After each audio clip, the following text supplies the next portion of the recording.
ضلع کلگام کا چولگام کے ریسٹ ہاؤس میں تھا۔ یہ ہمارا ریاست گیر پروگرام، ریاست گیر جدوجہد، ریاست گیر مہم جو کانگریس پارٹی نے ڈیوائز کیا، ہماری ریاست ہمارا حق، اس کی شروعات آج وادی کشمیر میں چولگام کے اس ریسٹ ہاؤس سے شروع ہوئی۔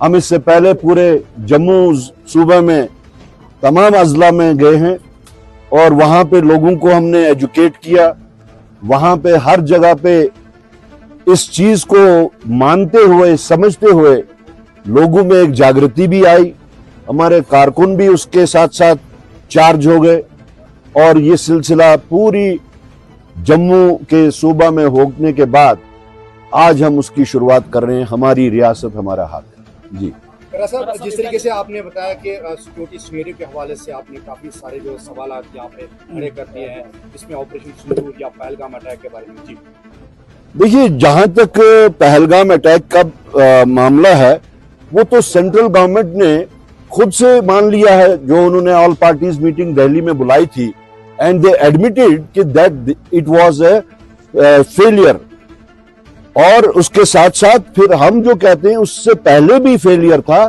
نہ کہ اس وقت جو انٹیلیجنس گریڈ ان کا تھا اس میں بھی فیلئر تھا، سیکیورٹی کا فیلئر تھا، اور اس کے بعد اب جو سوالات اٹھتے ہیں کہ اگر وہ ہو گیا، فیلئر بھی ہو گیا، مان لیا، اس کے بعد میں وہ لوگ کہاں گئے، کہاں کے تھے؟ کچھ انہوں نے وہ ان کے سکیچز انہوں نے سرکولیٹ کیے، لیکن اس کے بعد جیسے کوئی بات ہی نہیں ہوئی۔ آج 2 مہینے سے زیادہ ہو گئے، کہاں ہیں وہ لوگ؟ آیا کہ وہ جموں کشمیر میں ہی ہیں، یا پہلگام میں ہیں، کشمیر میں ہیں، جموں کشمیر میں ہیں، یا کسی اور جگہ پہ ہیں؟ پکڑے کیوں نہیں گئے؟ اور اس کے بعد میں اکاؤنٹیبلٹی کا معاملہ آتا ہے۔ اگر وہ ہاتھ نہیں آئے، کیا سرکار نے کوئی کمیشن بٹھایا؟ کیا انہوں نے کوئی انویسٹیگیشن کی؟ ہمیں نہیں پتا، ہو سکتا ہے اندرونی انہوں نے کیا کیا ہو، لیکن عوام کے سامنے تو بات انہوں نے رکھنی ہے نا، کہ اگر انویسٹیگیشن ہوئی، کون ذمہ دار ہے اس سیکیورٹی لیپس کا؟ کون ذمہ دار ہے اس انٹیلیجنس گریڈ کے لیپس کا؟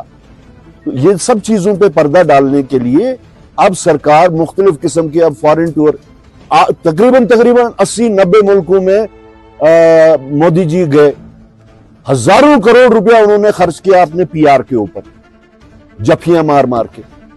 ان جفیوں کا ملک کو کیا حاصل ہوا؟ جس وقت گولہ باری شروع ہوئی ہندوستان پاکستان کے درمیان میں، وہ جفی مارنے والے لوگ کہاں تھے؟ ان نے تو سب نے پیٹ پھیر دی ہندوستان سے، کوئی سامنے نہیں آیا ہندوستان کے واسطے۔ تو سوال کرتے ہیں یہاں کے 140 کروڑ لوگ، آپ نے ہزاروں کروڑ روپیہ اپنے پی آر پہ لگایا، پورے دنیا کو گھوم کے آیا، وہ لوگ کہاں ہیں؟ ان جفیوں کا کیا ہوا؟ کیا فائدہ ملا ملک کو؟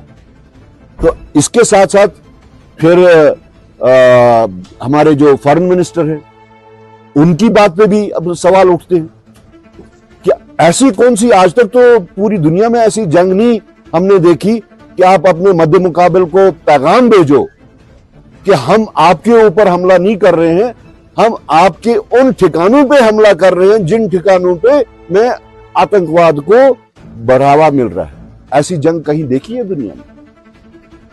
تو یہ کیا ہو رہا ہے؟ یہ تو ملک کے ساتھ ایک تماشا ہو رہا ہے۔ پوری فارن پالیسی کا جو ہے یہ جنازہ نکلا۔ یہاں پہ نہرو جی کے ٹائم پہ نان الائنڈ موومنٹ ہوتی تھی، اس کا ابھی تک جب تک بی جے پی نہیں آئے اس نان الائنڈ موومنٹ سے ملک کی فارن پالیسی کو ایک پروٹیکشن ہوتی تھی۔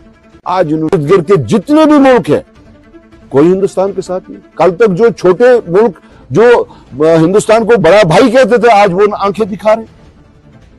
نہ ہندوستان کا پاکستان کے ساتھ ہے، نہ سری لنکا کے ساتھ ہے، نہ بھوٹان کے ساتھ ہے، نہ بنگلہ دیش کے ساتھ ہے، پھر ہے کس کے ساتھ؟ جہاں جفیاں ماری وہاں سے بھی کوئی نہیں آیا، جو ارد گرد ہیں وہ بھی آپ کے ساتھ نہیں ہے۔ تو ہندوستان پورے طریقے سے پورے دنیا میں آئسولیٹ کر دیا بی جے پی نے،